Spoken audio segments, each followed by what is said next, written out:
কবর দেবে পাকিস্তান। হ্যাঁ, যুদ্ধ বিমানের ধ্বংসস্তূপের নিচেই নাকি পুরো ভারতকে কবর দেওয়া হবে। ভারতকে হুমকি দিয়ে বিরাট মন্তব্য করে বসলেন পাকিস্তানের প্রতিরক্ষা মন্ত্রী। আবারও কি তবে খুব শীঘ্রই ভারত ও পাকিস্তানের মধ্যে যুদ্ধ লাগতে চলেছে? কারণ কয়েকদিন আগে ভারতের প্রতিরক্ষা মন্ত্রী রাজনাথ সিং পাকিস্তানের ইতিহাস ভূগোল বদলে দেওয়ার হুঁশিয়ারি দিয়েছিলেন। এমনকি ভারতের সেনাপ্রধানও পাকিস্তানকে সতর্কবার্তা দিয়েছিলেন। কিন্তু হঠাৎ করে কেন এত হুঁশিয়ারি? বড়সড় কোনো যুদ্ধের আভাস পাওয়া যাচ্ছে না তো? ভারতের নেতারা উস্কানি দিচ্ছেন বিশ্বাস ফেরাতে। ভারতকে নিয়ে বিস্ফোরক দাবি পাকিস্তানের প্রতিরক্ষা মন্ত্রীর। পাকিস্তানকে আল্লাহর রাষ্ট্র বললেন আসিফ, আর তারপরেই সেনাকে দিলেন যুদ্ধের প্রস্তুতির বার্তা, দিলেন মানচিত্র মুছে ফেলার হুমকিও। নতুন করে ভারত পাকিস্তান উত্তেজনা চরমে। রাজনাথের ভূগোল বদলের হুঁশিয়ারিতেই কি পাল্টা তোপ দাগল ইসলামাবাদ? জনমত এখন শাসক দলের বিরুদ্ধে। ভারতের রাজনীতি নিয়ে মন্তব্য পাকিস্তানের মন্ত্রীর। উস্কানির পাল্টা উস্কানি, দুই দেশের কূটনৈতিক সেতুতে আবারও টানাপোড়েন। আসিফের অভিযোগ, ভারত হারানো আস্থা ফেরাতে পাকিস্তানকে টেনে আনছে রাজনীতিতে।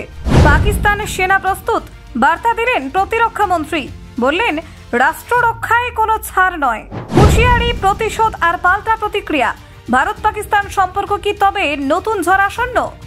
দেখুন, ভারত ও পাকিস্তানের মধ্যে সম্পর্কের টানাপোড়েন নতুন নয়। দুই দেশের রাজনৈতিক এবং সামরিক নেতৃত্বের বক্তব্য প্রায়শই পারস্পরিক উত্তেজনা বাড়িয়ে তোলে। সাম্প্রতিক সময়ে সেই উত্তেজনা আরও বেড়েছে যখন দুই দেশের শীর্ষ প্রতিরক্ষা নেতৃত্ব একে অপরকে সরাসরি লক্ষ্য করে তীব্র মন্তব্য করেছেন। এই বক্তব্যগুলোর জেরে দক্ষিণ এশিয়ার কূটনৈতিক পরিবেশ আবারও অস্থির হয়ে উঠেছে।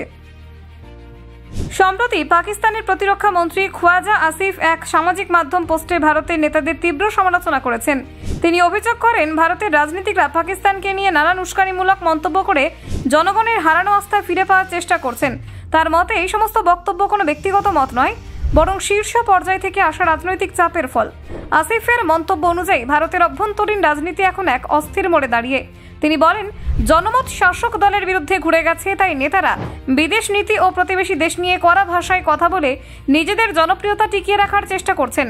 তার দাবি, এই ধরনের কূটনৈতিক আচরণ শুধু সম্পর্ক নষ্টই করছে না, আঞ্চলিক শান্তিরও প্রতিবন্ধকতা তৈরি করছে। পাকিস্তানের প্রতিরক্ষা মন্ত্রী তার পোস্টে ধর্মীয় প্রসঙ্গ টেনে আনেন।